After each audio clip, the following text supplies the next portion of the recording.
On the night before Mother's Day a few years ago, my brother and I naturally were at Meijer getting a last-minute gift for our mom.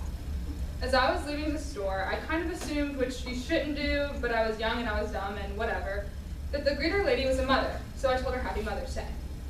In my defense, I don't think that you have to have children of your own to be a mother, but that's another topic for another day. Back to the point. The lady smiled, said thank you. Normal, right? Until she said you too. All I could do was look at Clay and look at my stomach and pick my jaw off the floor. I was probably like 13 years old. Did she think I had kids? Was it like an accident where you say you too when the waiter says to enjoy your food? Clay and not, anyway, the circumstances like this just go to show how difficult it is when people have a hard time telling that you and your brother are siblings. The only thing that is similar between us is our large necks and 5 heads.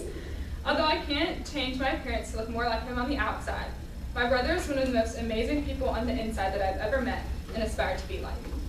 Because of this, I wanted to share a few of the reasons why he's so amazing, while also passing on some of the lessons he's taught me the past 18 years. Here goes nothing. Clay was born on June 18, 1998. He was born a few weeks early, but the chubbiest baby I've ever seen in my entire life. He had some problems with his ears when he was little, which caused him to have a few minor behavioral problems. But after he got his ears fixed, he instantly snapped into the perfect child, until my parents were gone.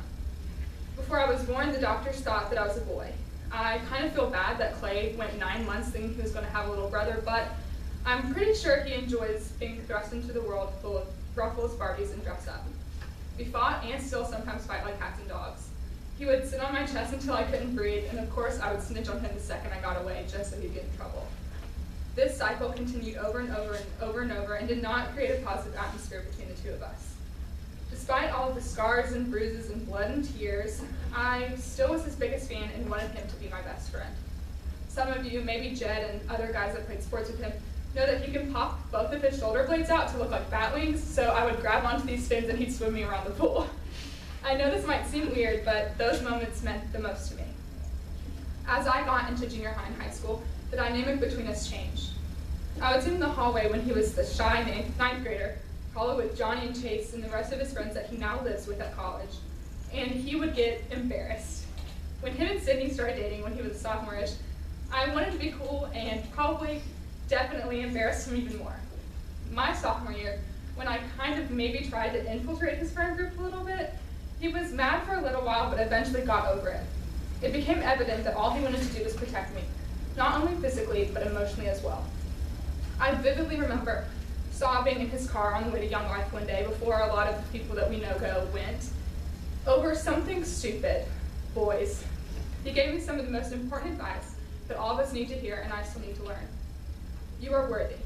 In fact, your worth shouldn't be determined by a guy or a girl liking you, or what other people think of you, or if you don't think you're skinny enough or pretty enough or funny enough or whatever enough. Your worth should be found in Christ. You are worthy, you are loved, you are enough. Nowadays, Clay's calm and genuine demeanor are shining through more than ever. I appreciate so much how he tells things like they are. At the end of junior year, he straight up told me that I was carrying around a weight that I shouldn't be carrying and instructed me to drop it ASAP. Oddly, despite the fact that I didn't really want to, I respected his opinion and honesty so much that I did it. Needless to say, he knew it was the right decision for me. Clay is well-spoken and is very intentional in what he says. If he gives you a compliment, you know you deserve it. He posted the sweetest thing on Instagram for my birthday this year, which might seem stupid, but it made me almost have a mental breakdown. It's fine. That moment will forever be immortalized, along with pictures of Sydney, his dead deer, guns, and lots of tank tops on his Instagram page. Clay is patient. Growing up with me as a sister was and is not easy. He's currently leading a group of 26th grade boys at South End, and I have no clue how he does it, although I always say that growing up with me prepared him for it. He's at UK's College of Education right now, studying to be a special education teacher. I know whenever I say that it makes all the girls in the room go wild, I get it, but anyway, moving on.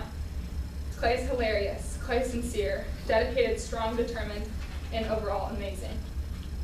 In short, Clay is everything I want to be and everything everyone in this room should aspire to be, like Christ.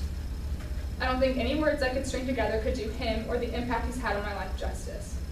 I hope he understands how much I appreciate him, and I hope he understands how he can change and is changing the world.